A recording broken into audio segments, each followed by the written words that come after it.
This is a place of quiet reflection, known as the Healing Garden here in El Paso. It's dedicated to the 23 people who were killed in a mass shooting here 3 years ago. But here in El Paso, they're working on other ways to heal. Along a trail of flowers, we are following the trail of Mexican golden poppies, and these kind of take you through the direction of what you should take. Comes a history exhibit still very close to the present. This is our El Paso Strong Gallery, as we like to call it. In here, an in-depth acknowledgement of the terrible event that shook El Paso to its core in 2019. We were asked to catalog and curate all of the items from the Walmart Memorial site. Stephanie Gardea is the El Paso Museum of History's registrar, managing its collections, including this sobering one. It's definitely very tough when we were actually doing this work. You know, it's incredibly surreal.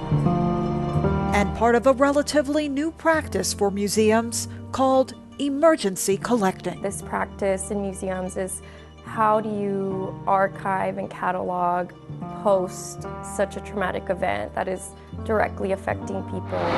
Taking a cue from the 9/11 Museum, here in El Paso, museum staff curated the response to a mass shooting, an unusual subject matter for any museum. This is a recreation of the 23 white crosses, but especially for the people working on it. I never thought I would be working on archiving the artifacts from a mass shooting site in my city. But in doing so, they created a place for healing.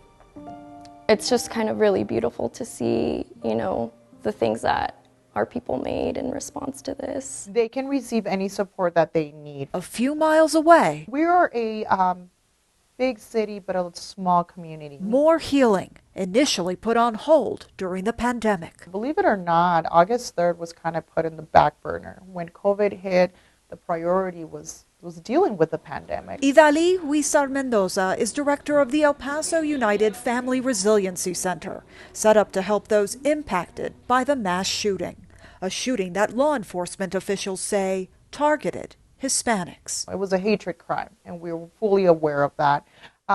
But believe it or not, I think it's made the community come close, come together, definitely provide a sense of like, we're here doing this together. Still, challenges remain, especially in overcoming the stigma of mental health needs within the Hispanic community. The Hispanic culture is a very tight-knit community, but a lot of the times they may close themselves. That stigma of, you know, I don't go to a shrink, I don't go to a therapist unless I'm crazy. So a lot of the times it's creating and providing education. And coming to terms with what happened. And I think it speaks to a lot of people. A part of history here that is now part of the larger story of Hispanics in America. I will never forget reading the headline that this event in particular is the largest hate crime against the Hispanic community. And that just really made me stop and sit with my thoughts. But it's a narrative they are working to take back. This is why we save the things. This will not break us, this will not weaken us. Instead, it will just make us stronger. In El Paso, Texas, I'm Maya Rodriguez.